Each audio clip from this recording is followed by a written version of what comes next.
So what first drew you to this project, and how much did you know about the real life story? Did you have to do a little bit of research? How was that process like? I think what drew me to the script was the boldness of it. You know, that they were going to tell a story about a group of people that most stories aren't told about. And they were also going to tell a story about a group of people in which something very common happens, but it's very, in some ways, taboo, you know, to speak about. You know, it's going to call not another person or another group of people, but a whole system. You know, it's going to call them, you know, to the carpet. Someone's going to answer for this, you know. So the danger of that, you know, that we're going to make this story that's good. I didn't know anything about the story when I first read it. I think maybe that's just because I'm from a different country and wasn't born in the 80s in Detroit. But I couldn't believe that it was true. I was kind of so astounded by the failure of the American justice system. I was really nervous to take on the role of Dawn, because I just never played an addict. I think it's a very fine line to tread when you're playing a high person. It can sometimes be a bit over the top. And obviously I couldn't draw on any of my own experiences because I've never smoked crack before, luckily. I think that as an actor you should always take on the challenges. You should always do the things that you're scared of. Well, I played Johnny Little Man Curry. My name is John, so that's cool. I think what drew me to Johnny was his very deep human need for security, you know, which is a very animalistic need. He just wants to be secure, and he wants his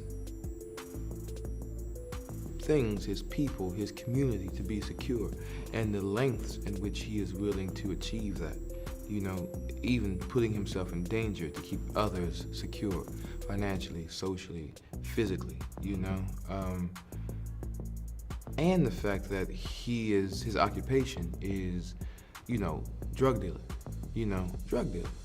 but not just drug dealer, but kingpin, you know, which means he's the best drug dealer, you know what I'm saying? And like, to be able to show that, you know, yeah, he does that, but he's not that, you know what I'm saying? He goes down for that, but he's not that. What he also is a father, a brother, a protector, a provider, a governor, a mayor, a politician. He's all these things, you know, and so I was interested in playing that. In my personal life, you know, I am a big brother, you know, I am a father, you know, so there are qualities that we all share, you know, and like that was my first inclination of like, there's something different about this guy. So I'm going back to what you said about it's hard to believe the failure of the American justice system in this story. Why do you think this story is so important now? Because there's a lot more failures in our justice system now. How important to you is to tell such a topical story like this?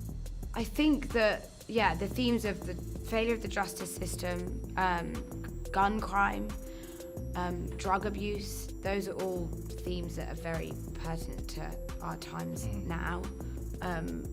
What I don't think this movie is trying to tell us like an important message. I don't think it's like a morality tale, but I think it is showing us this kind of lower socioeconomic class and the corners that they can be pushed into, and how the failure of the American dream and the failure of capitalism can leave people with no choice but to turn to violence and drugs. And I think it's a subject that we shy away from because it makes us feel uncomfortable. And I think what's amazing about this film is that it's kind of just putting it out there and saying, look, this exists, this is happening. It's happened in the 80s and this happens now. So how is your working relationship with the director, Jan Demange, because you're working on this film, and also he's the director of the pilot of Lovecraft Country. It's a super exciting HBO project that I'm personally very excited about. So how's that?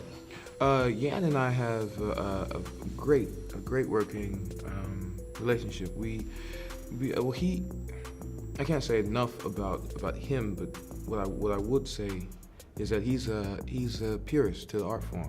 He's an artist, you know. He is going for the truth, you know, in his medium, which is filmmaking. I like to think that I'm going for the same thing. That's my objective within my medium as an actor, you know. And so Lovecraft Country just happened to come along and you know, was there, independent of either one of us, and then he was attached to it, and then he earned it, you know what I'm saying? He was then attached to it, and then there's a role in it, you know, that was appropriate for me to give a go, you know, to try for it. And I wanted the role. It's a beautiful role. And we went about the process. I went about the process, and now shooting it, you know, it was we have a shorthand. You know, we have a shorthand. This is that. This is this. I understand his version of the truth. He understands my version of the truth, and then we kind of meld those sometimes. And like it's that. It's not yours. It's not mine. It's this one. Or your version's a lot better than mine. I'm gonna go with that. You know what I'm saying? So it's like Scottie Pippen and Michael Jordan. You know, and we switch it out. You know, so we shot in Chicago. That's why I think that reference, right? So it's like, and we switch it out. You know, we're a good team.